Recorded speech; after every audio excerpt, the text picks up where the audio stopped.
The carriage road, long surrendered to encroaching bramble and skeletal branches, finally terminated in a gravelly gasp before the estate. My arrival was met not by a welcoming presence, but by the profound, resonant silence of a place that had held its breath for generations. The ancestral home, a hulking monument of blackened stone and timber, sagged under the weight of its own decay. Vines, thick as a man's arm, wrestled the masonry, pulling at the eaves like insistent, green claws.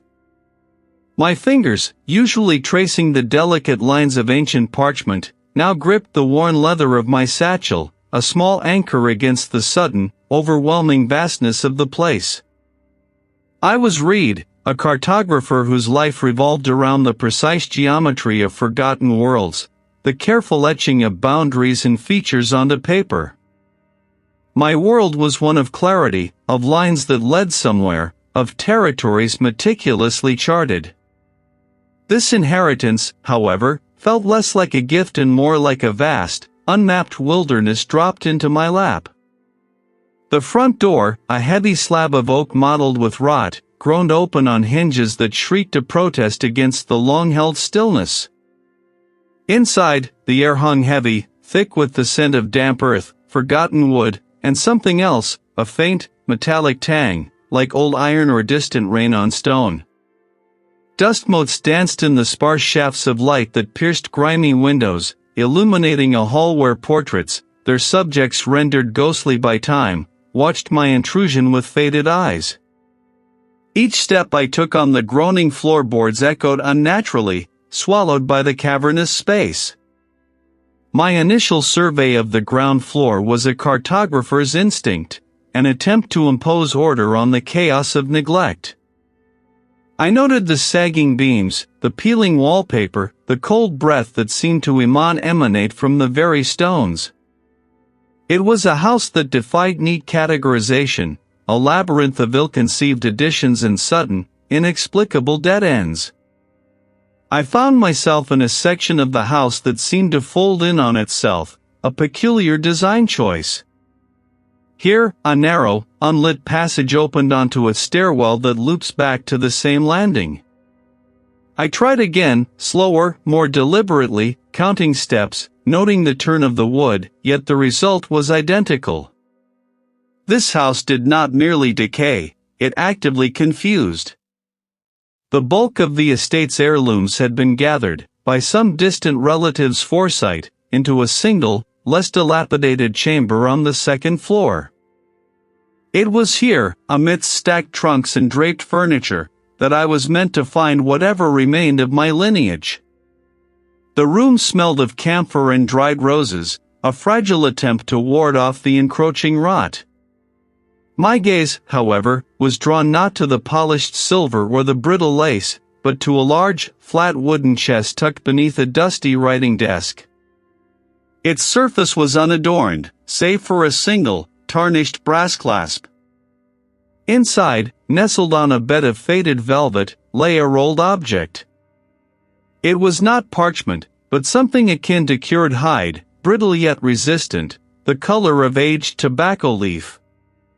My fingers trembled slightly as I unrolled it across the desk, brushing away a fine layer of dust. It was a map. My breath hitched. This was no ordinary chart. Its scale was immense, depicting the estate and its surrounding lands with an almost obsessive level of detail.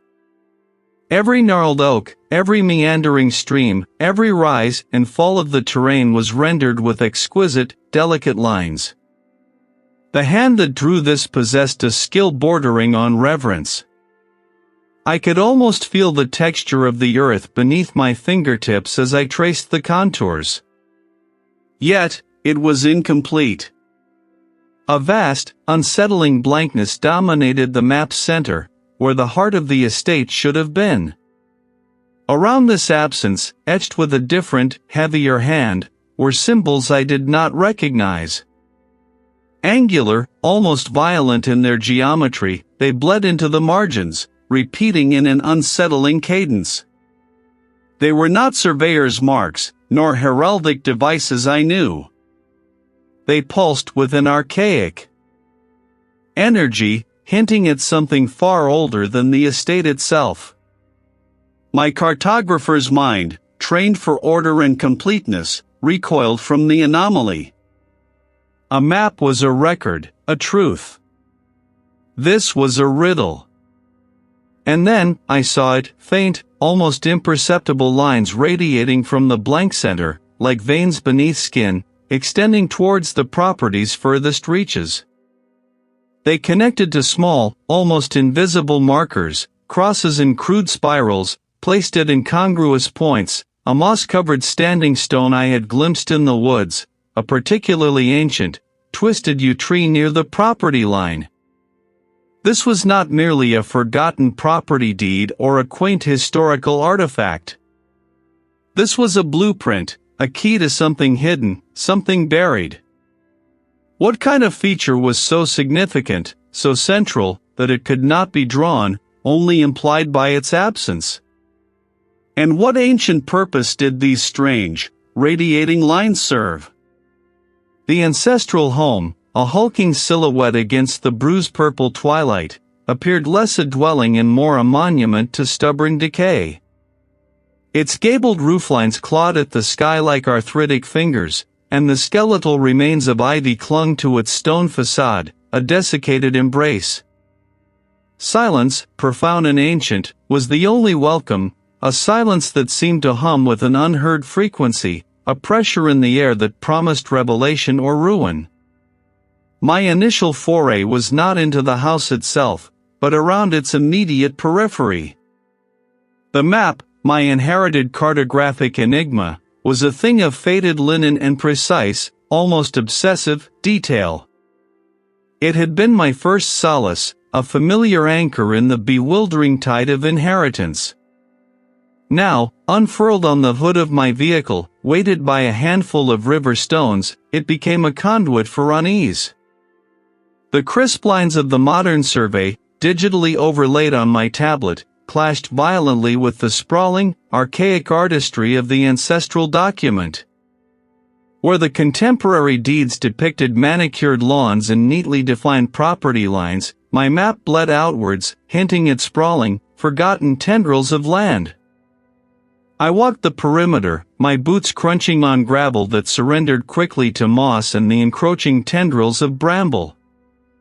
My cartographers I sought reconciliation, a bridge between parchment and earth, but found only discord.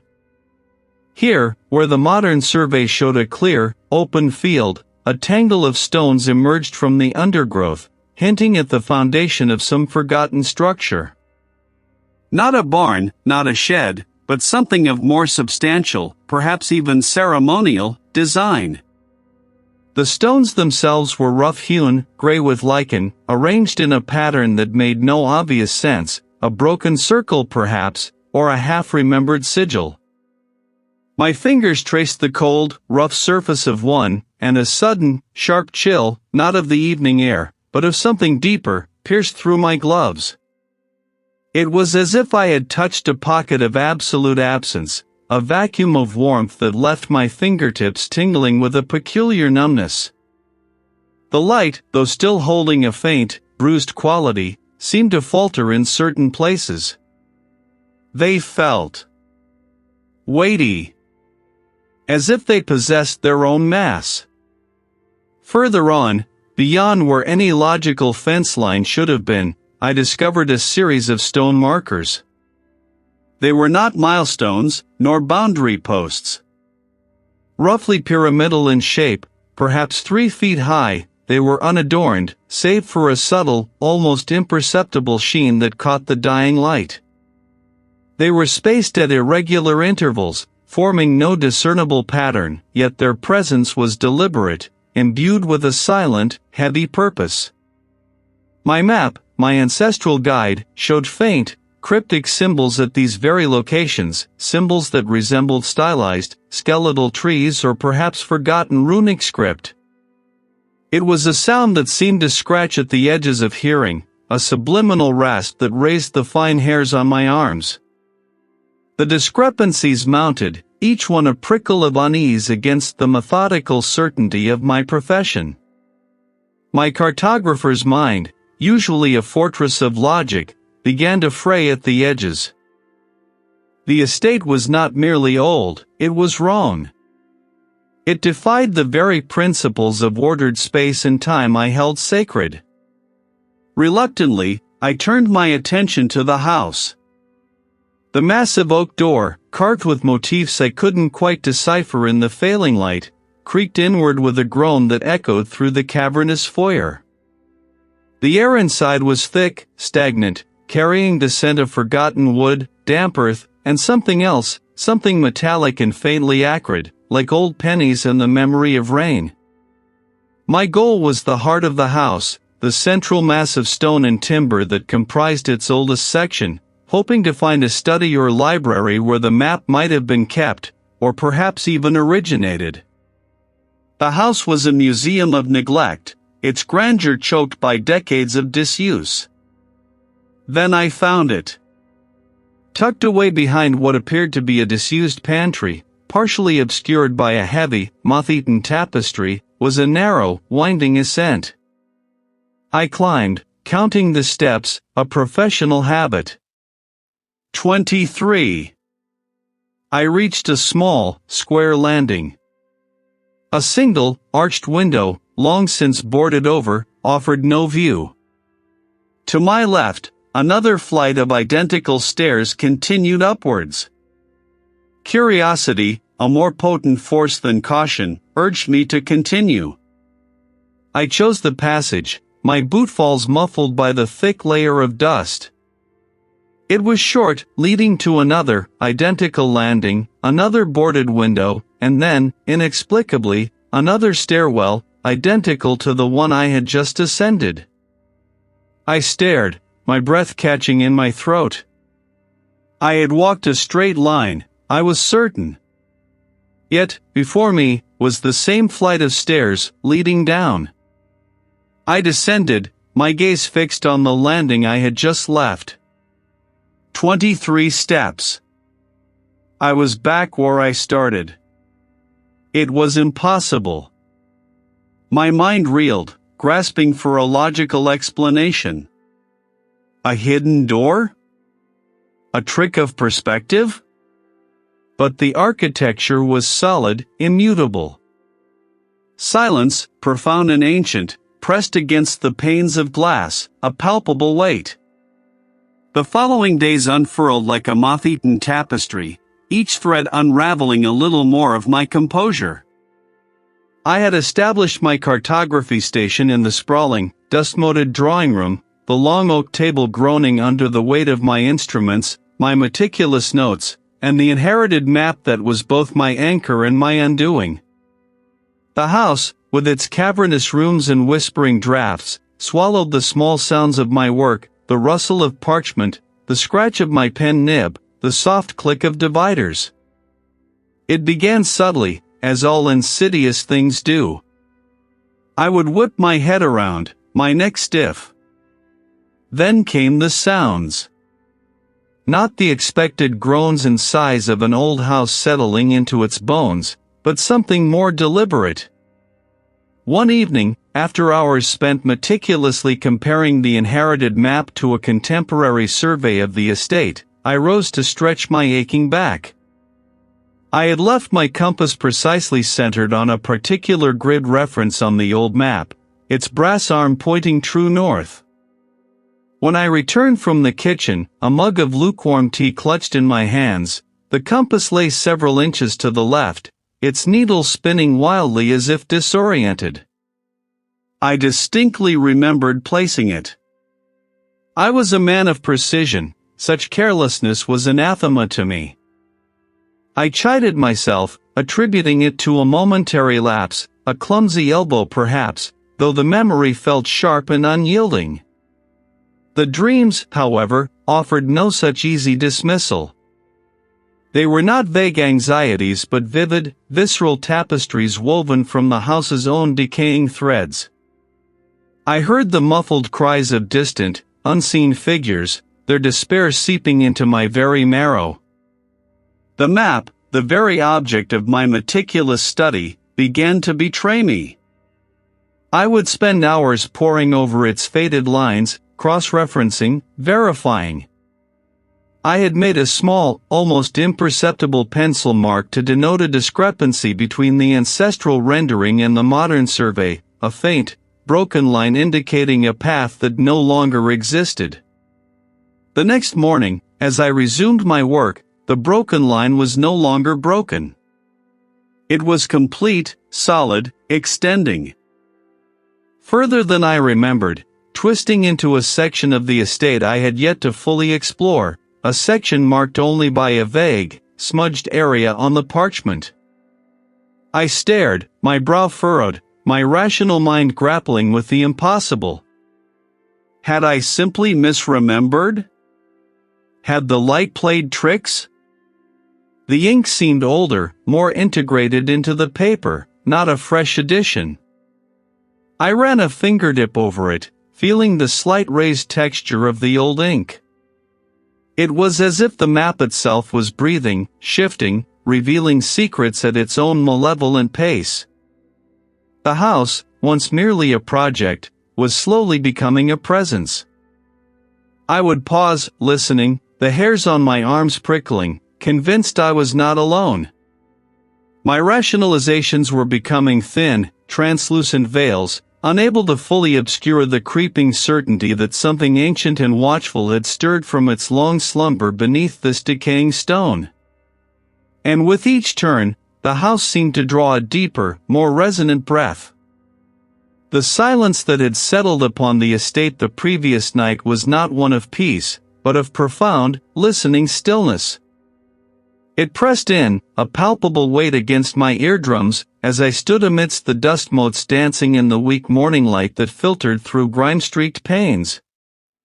The map, my map, lay spread across the great hall's scarred mahogany table, its incomplete lines now a mocking challenge, a silent dare. Sleep had offered no respite, only fragmented visions of earth churning and shadow stretching, leaving me with an aching exhaustion that knotted my resolve even as it sharpened my focus.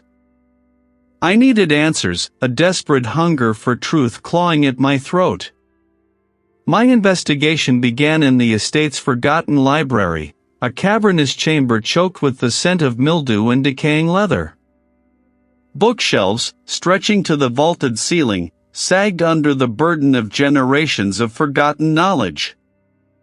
I unearthed a collection of bound journals, their covers warped and mottled, tucked away behind a false panel in a grand, empty fireplace. The first, written in a spidery hand, belonged to an ancestor, a woman named Ilara, from the mid-18th century.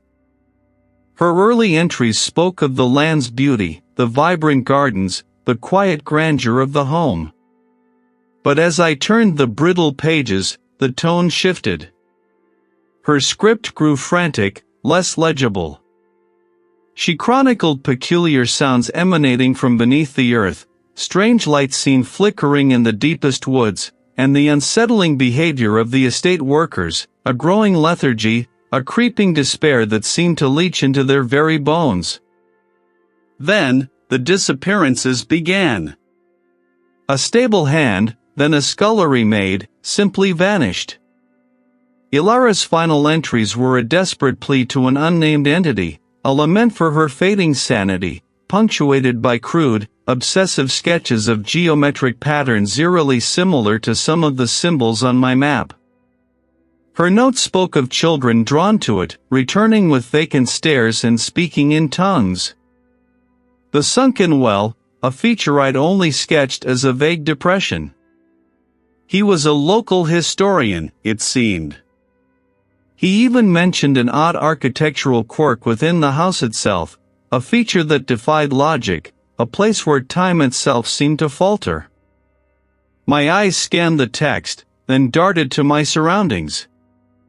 I had been walking past it for days, ascending and descending, a familiar path in this labyrinthine house.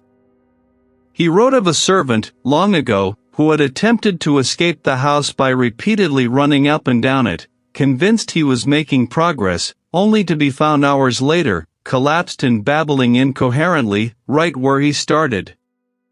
I felt a prickle of unease on my skin. I had dismissed the stairwell as a mere design oddity, a whimsical, if impractical, architectural flourish. Now, a shiver traced its way down my spine. Had I, too, felt its subtle pull, its quiet distortion of perception? The historian's final letter, its ink almost completely faded, spoke of a desperate attempt to unearth something, a key, he called it, buried deep beneath the estate. He believed it was the source of the madness, a way to appease or perhaps even bind the malevolent force. His research, he claimed, pointed to a specific location, a place marked on an ancient, incomplete map he had found among his own family's effects. He never finished the letter. The last words were a frantic scrawl, abruptly cut off, leaving only a blank, stained page. My breath hitched. An ancient, incomplete map. My gaze fell to the table, to the parchment I had inherited, the one that now felt less like a puzzle and more like a premonition.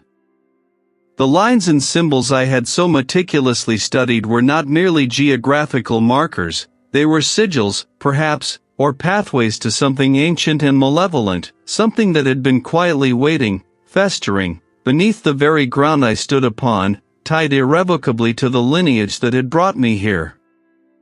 The house was not just decaying, it was a cage, and I, Reid, was now its unwitting prisoner. My eyes scanned the text, then darted to my surroundings. He wrote of a hidden passage, a cycle unbroken, a place where the house itself turned in on itself. I stood at the foot of it now, the air growing perceptibly cooler with each step I took onto the first worn riser. The balustrade, thick with generations of grime and polished by countless hands, felt slick and cold beneath my fingers. I ran my palm along the banister, tracing the intricate, dust-choked carvings of vines and grotesque faces that seemed to writhe in the dim light. The cousin's words echoed, "It feeds on the turning, the endless return." A whisper, thin as spun glass, brushed my ear. It wasn't the usual indistinct murmuring that had become a constant undercurrent to my solitude. This was sharper, closer, a distinct breath of sound. It spoke a single, guttural word.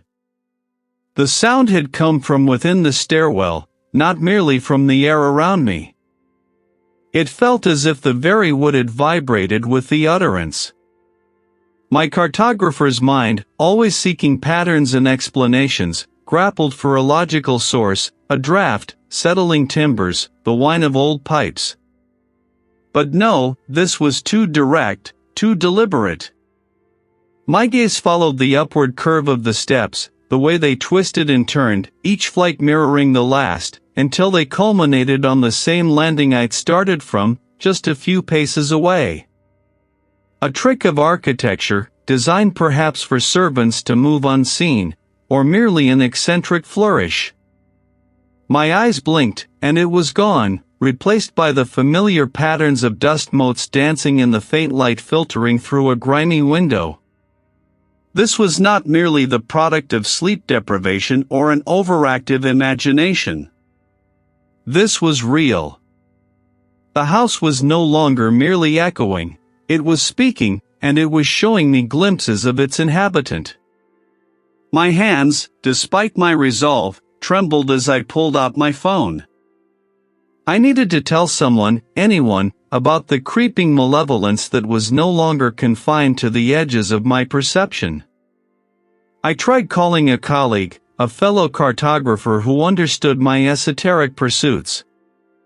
The phone rang once, twice, then died with a flat click. No signal. I tried again, moving closer to a window, then to the main door. Nothing. The digital silence was absolute, heavier than any static. It was as if the estate, sensing my attempt to break free, had severed the connection to the outside world, drawing the net tighter around me. It was the sound of something breaking, not merely settling. Then, a small, heavy object struck the wooden floor at my feet with a dull thud. I looked down. But now, seeing it on this tangible fragment, flung from the unseen reaches of the stairwell, it pulsed with a malevolent energy. You found the turning. You are ours. The words were a direct, undeniable threat, no longer a suggestion of presence, but a declaration of ownership. The light from the window seemed to dim, swallowed by an encroaching gloom. The house, once merely decaying, felt alive, breathing, its ancient timbers groaning like a living, hungry thing. My heart, despite my best efforts to maintain a detached analytical stance, hammered against my ribs, a trapped bird desperate for escape. The meticulously ordered world of maps and historical data was shattering around me, replaced by an ancient, predatory reality. The map, lying open on my desk in the study, now seemed less a guide and more a trap, its lines and symbols a cruel invitation. It was here, it was active, and it knew I was here. And it was waiting for me, in the endless turning of the stairwell, to complete its design. The air, dense and cloying, clung to me like a shroud woven from shadows. The unseen eyes from the previous night still prickled my skin, though no light pierced the suffocating gloom. A declaration of ownership, a voice had whispered, though no sound had truly reached my ears. My breath hitched, a ragged rasp in my throat, and I felt the walls of the study press inward, as if the very house conspired to crush me. The map. Always the map. It called to me with a silent, insistent urgency, a siren song of forgotten earth and buried secrets. My hands trembled, not from fear alone, but from a desperate need to understand, to pierce the veil of this ancestral nightmare. I stumbled back to the heavy oak desk, my fingers fumbling for the lantern. The incomplete parchment lay splayed, a testament to generations of half-truths and deliberate omissions. My gaze swept over the familiar lines, the meticulously rendered contours of the estate, the strange, stylized symbols I had dismissed as mere decorative flourishes. My fingers traced the intricate patterns, the faint, almost invisible script nestled within the negative space of the map's borders.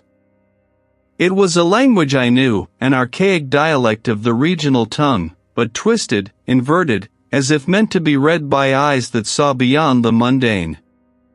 Hours bled into a timeless haze. The lantern's oil waned, its flame sputtering, mirroring my own flickering resolve. My head throbbed. My eyes burned. But a clarity began to emerge from the chaos of symbols and cryptic phrases. The map wasn't merely a record of land and stone, it was a diagram, an instruction, a terrible warning. The peculiar spiral symbol, repeated at the heart of the estate, where the oldest foundations lay, was not a well or a natural spring. It was a vortex, a threshold, a binding. And then, the words coalesced, the ancient script yielding its horrifying truth. Not a treasure, not a hidden vault of gold or jewels, but a seal. A prison. The lines on the map, the specific geological strata, the unnatural confluence of water flow and earth currents, they weren't just features of the land. They were components. Elements of a vast, unseen cage, built to contain something else. Something ancient. Something that predated the very concept of time, slumbering beneath the soil I walked upon, beneath the house I inherited. The text spoke of the sleeper, of the buried hunger, of a mouth that craves the light of the living world. It described a weakening, a slow erosion of the binding magic, a fraying of the ancient chains. The seal was failing. A wave of nausea washed over me. I wasn't just a cartographer trying to complete a family heirloom, I was an inheritor of a terrible legacy. The text detailed a bloodline, a specific lineage tasked with the maintenance of the seal, with the knowledge of its intricate workings. My family. My ancestors. They hadn't merely lived on this land, they had been its custodians, its jailers. And now, the mantle had fallen to me. I was not drawn here by chance. The pull I felt towards this decaying estate, the relentless drive to uncover its secrets, it wasn't curiosity. It was a summons. A terrible, inescapable summons woven into my very blood. I was either meant to complete the map, to reinforce the failing prison, to become the next warden in a generations-long vigil. Or, in my ignorance, to become the unwitting key to its undoing. Was I here to save the world, or to damn it? The lantern flickered, a dying gasp of light. I needed more illumination, more answers. A desperate surge of energy propelled me from the desk. My mind, a whirlwind of terrifying revelations, demanded to explore the deeper parts of the estate, to find the older texts, the forgotten lore. Now, it seemed a cruel joke. The steps, worn smooth by countless ancestral feet, spiraled downwards into a gloom that the dying lantern could barely penetrate. One flight, 2, 3. The architecture of the estate was vast, but not limitless. I should have reached the next floor, or a new corridor. Yet, the same familiar crack in the plaster, the same chipped balustrade, the same peculiar pattern of water stains on the stone wall met my gaze. I had returned to the very landing I had started from. My heart hammered, a frantic drum against my ribs. Down, down, down. Each step a descent into a deeper despair. And each time, the same landing, the same familiar, mocking details. A deliberate distortion, a spatial anomaly engineered to disorient, to imprison. The knowing, cold, a presence like a sheath of ice around my very thoughts, did not recede. It clung, a parasitic twin, whispering of dominion without breath, of an eternal claim. I stood in the great hall, the ancestral map spread before me, its intricate lines now seeming less like guides and more like the veins of a vast, suffering beast. It pressed in, not just on my body, but against the very walls of my skull, a silent, insistent drumbeat that echoed the entity's declaration. My determination, usually a steadfast anchor, frayed at the edges. I needed answers, not just to complete the map, but to understand this suffocating malevolence that now shared my inheritance. My eyes were drawn, not by conscious will, but by an irresistible magnetic force, towards a particular architectural oddity I had, until now, largely ignored. The estate was replete with strange angles and forgotten passages, but this one, in the heart of the main wing, always felt particularly wrong. My feet moved, unbidden at first, then with a growing sense of urgency. The air around me began to pulse, a slow, rhythmic throb that resonated deep within my chest. It felt as though I was walking into the maw of something vast and unseen. The stone steps, worn smooth by generations of unseen passage, seemed to hum with a low, vibrational energy. Then, it came. Not a voice in my ears, but a thought, searing and absolute, imprinted directly onto the canvas of my mind, mine. All mine. It was an assault, a mental invasion, a will far older and stronger than my own attempting to graft itself onto my very consciousness. My hands flew to my temples, pressing against the throbbing pain, trying to push back against the intrusion. I was not a vessel. I was Reid. My mind, though under siege, latched onto this concrete detail, a lifeline in the mental storm. I moved, my steps heavy, my vision blurring at the edges from the mental pressure. My fingers, trembling, traced the symbols. They were not hieroglyphs, nor any script I recognized from my cartographic studies. They were angular, sharp, like ancient teeth, arranged in a pattern that seemed to mimic the very loops of the stairwell itself. Beneath the symbols, almost invisible without direct light, was a thin, almost hair-fine crack in the stone. Driven by an instinct that felt both alien and intensely my own, I pressed against the stone. It gave way with a soft click, revealing a shallow cavity. Within, nestled on a bed of fine, desiccated dust, lay a single, slender scroll, bound with a brittle, leather thang. I unrolled it carefully, the parchment crackling like dry leaves. The script was archaic, a variant of Old English, but the meaning, as I slowly deciphered it, was horrifyingly clear. It spoke not of banishment, but of a binding. A ritual, passed down through generations of the estate's caretakers, designed to reseal the malevolent force that lay beneath the land. It detailed a profound sacrifice. Not of blood, not of life, but of lineage. To reseal the entity, the scroll explained, one of the bloodline must willingly, irrevocably, renounce all claim. To the estate, to the land, to the very name. It was a severing, a willing erasure of one's connection, a final act of disinheritance that would bind the entity once more, but would also bind the sacrificer to a perpetual, forgotten guardianship. Their spirit would become a part of the seal, a silent sentinel, never truly free, never truly belonging anywhere else again.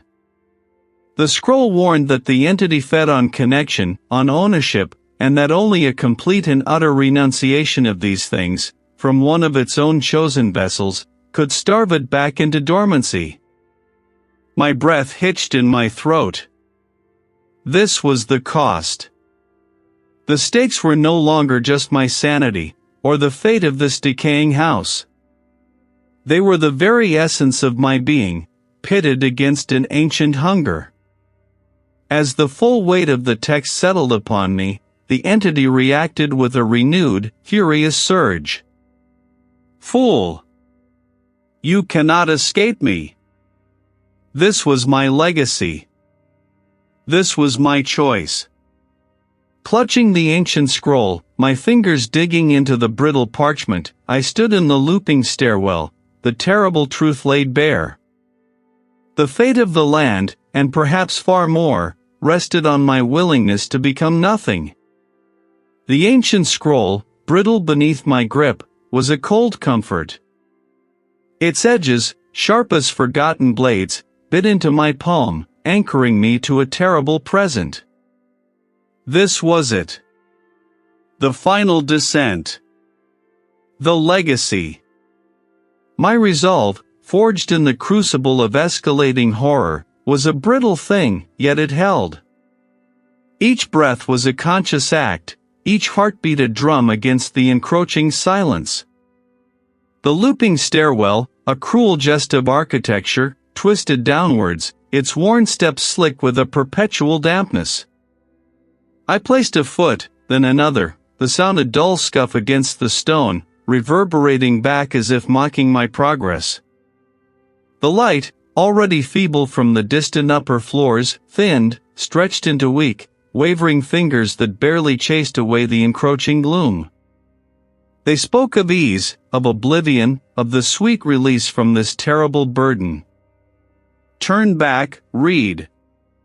Let it be. The peace awaits.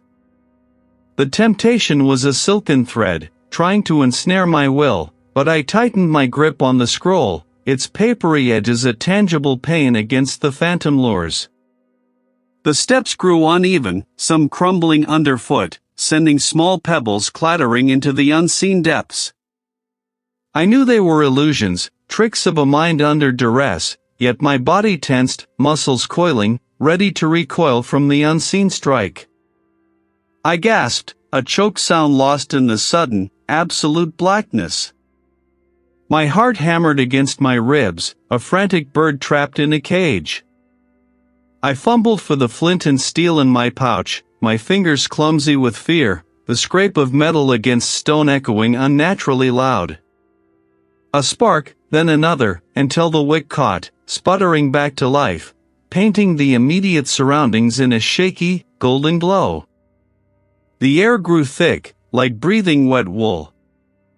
The metallic sweetness intensified, now tinged with something acrid, like burnt bone. I squinted, straining against the gloom, and saw them. Not the elegant scrolls of my family's maps, but jagged, desperate lines. Figures with distorted faces, arms raised in supplication, or perhaps agony. And then, a recurring symbol, a coiled serpent devouring its own tail, but with a human eye at its center, weeping a single, black tear. This was the reveal, the terrible discovery.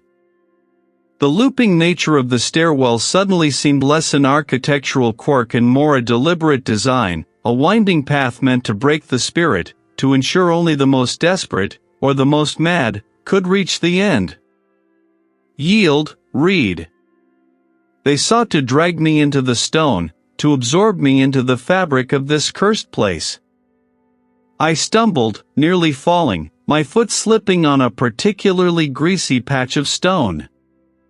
The carvings grew more elaborate, more gruesome, depicting figures in various stages of grotesque transformation, their features twisting into bestial visages.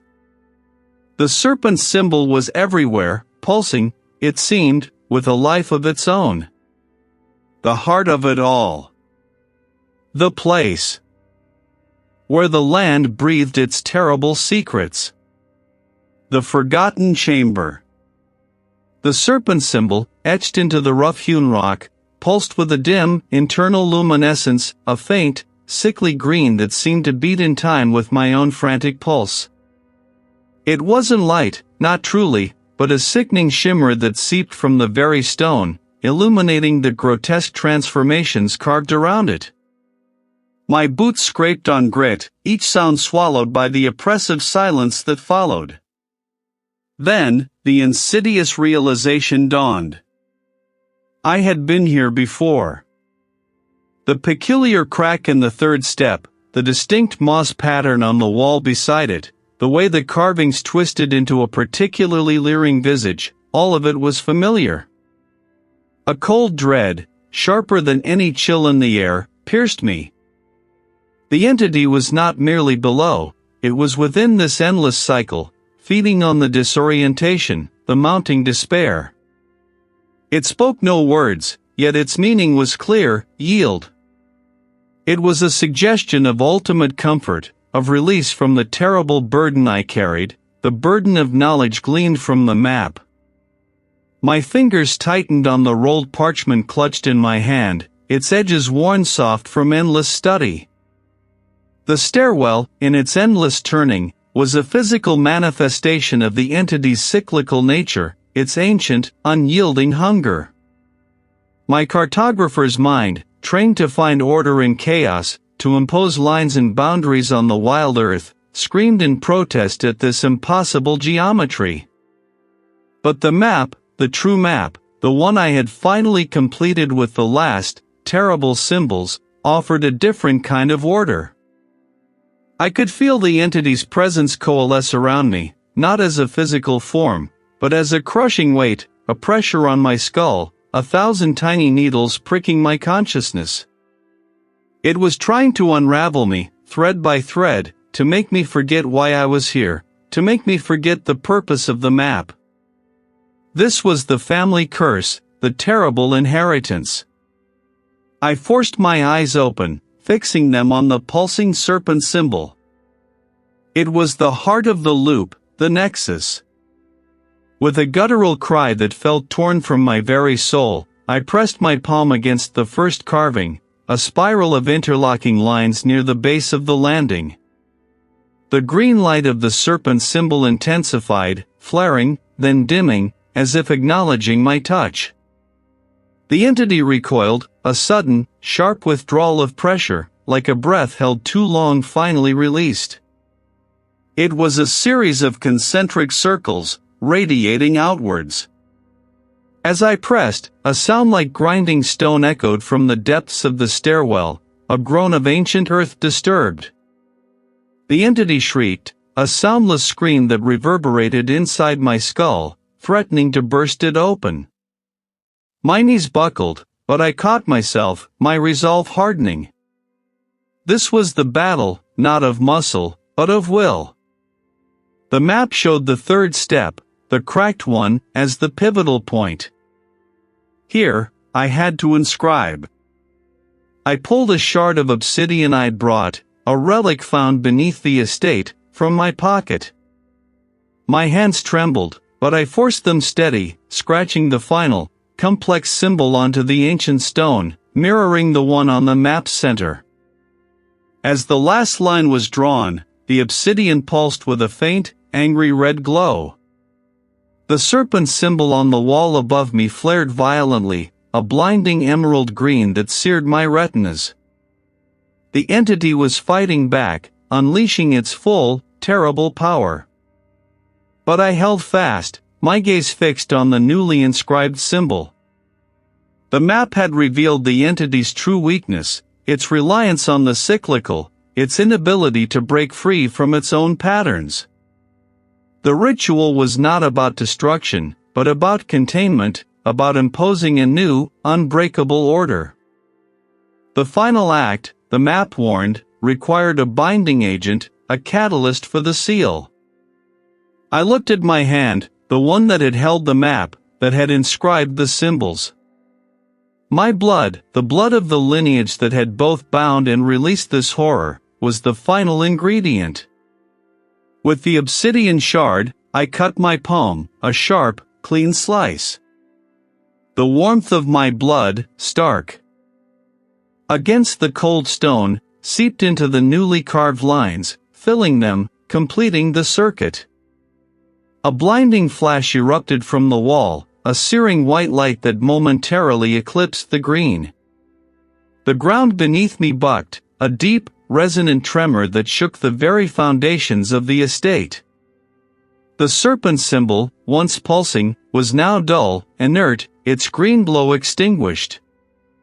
I stood there, gasping, my body trembling uncontrollably, my hand throbbing with a dull ache. I had done it. The entity was contained, banished, sealed away once more, but the cost. The vibrant colors of the world seemed muted, the sharp edges of reality softened. I looked down at my bleeding hand, then at the map, now a crumpled, blood-stained relic. The lines still made sense, the symbols still held meaning, but the passion, the burning intellectual curiosity that had driven me, felt like a distant echo. The victory was mine, yes, but I was no longer merely Reid, the cartographer. The stairwell still looped, I knew, but now, it felt like it looped inside my own skull. The silence was a weight, pressing down with a force more crushing than any physical blow. It was not the gentle quiet of a sleeping house, but the absolute, suffocating void left by a scream that had torn itself out of existence. My ears rang with its absence, a phantom echo of the cacophony that had only moments before ripped through the earth and the very fabric of my sanity. I lay amidst the rubble, my body a landscape of aches and fractured protest. My vision swam, a kaleidoscope of gray and shadow, but as the haze slowly receded, the devastation came into focus.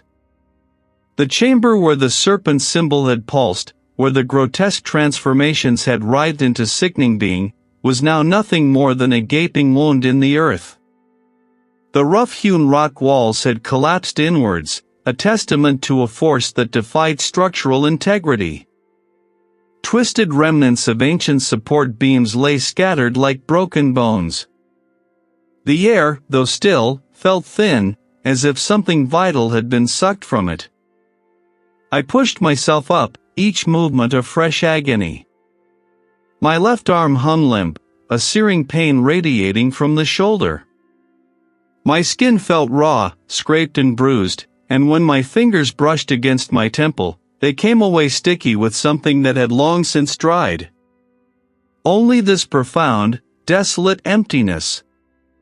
It was gone. Or, perhaps, it had simply withdrawn, leaving behind its ruin. My legs, unsteady and trembling, somehow carried me forward. I stumbled over jagged stones, my boots crunching on debris, the sound unnaturally loud in the pervasive quiet. I needed to escape the immediate vicinity of that violated space, to find a corner of the estate that felt less. It was a cruel trick of the architect, a spiral of steps that promised ascent or descent but always delivered you back to the very place you began.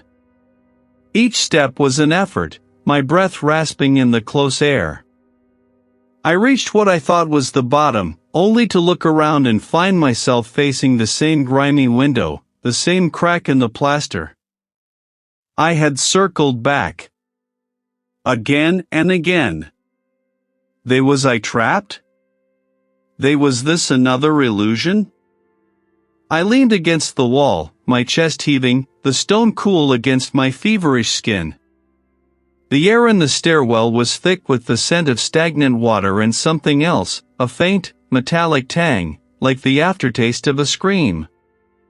It was then, in the dim, perpetual twilight of that looping stairwell, that I noticed it.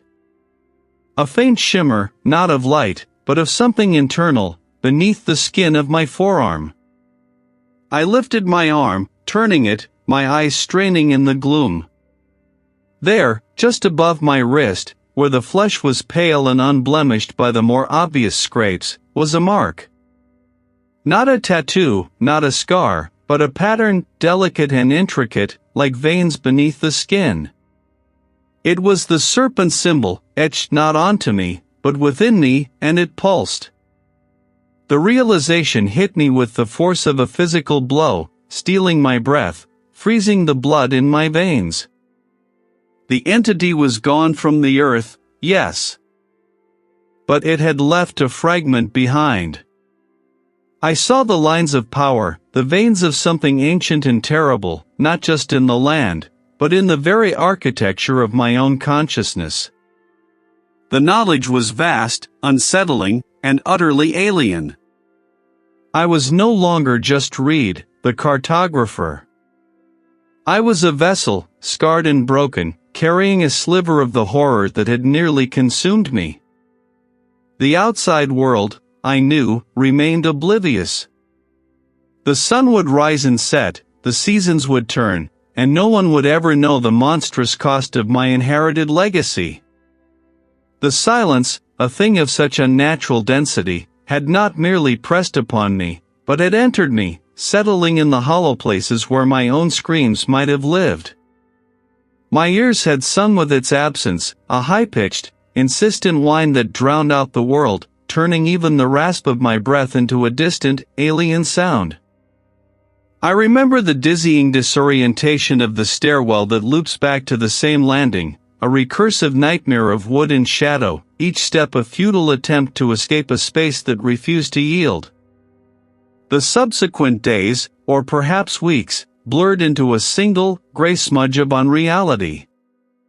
There were faces, I think, a uniformed officer, a concerned-looking man in a rumpled suit who identified himself as an estate administrator, a pale, quiet woman who brought lukewarm tea. Their words were muffled, distant, like conversations heard through a thick pane of glass. They spoke of shock, of exhaustion, of a difficult experience. They saw the grime on my clothes, the wildness in my eyes, the tremors in my hands, and they attributed it to the dust and the solitude of the decaying house. They could not. I left the estate. Not with a conscious decision, but as a leaf carried by an indifferent current. My small city apartment, once a haven of organized thought and quiet industry, now felt like a tomb. The crisp, clean lines of my furniture, the orderly rows of books, the precise instruments of my cartographer's trade, all seemed to mock me with their sterile normalcy. The air here was thin, devoid of the rich, earthy scent of decay and damp stone that had become so intimately familiar. And in that absence, I found no peace. My hands, once steady and sure, trembled when I tried to hold a ruling pen. The fine lines of an old map, the intricate calligraphy of forgotten place names, now seemed frivolous, meaningless. My gaze would drift, losing itself in the negative space between territories, seeing not oceans or mountains, but the shifting, formless other that pulsed beneath the surface of the world. Sleep offered no respite. The estate, a hulking presence in my memory, invaded my dreams. The entity. I had given it no name, for a name would grant it power, a tether to the waking world. But I knew it. Knew its hunger, its ancient patience. I had not defeated it, not truly. How could one defeat something that was a fundamental part of the earth, an echo of primordial malice? I had merely contained it. Or, perhaps, I had merely appeased it. The price I paid was not gold, nor a limb, nor even the life of another. It was my solitude. My peace of mind. My belief in the ordered, rational world.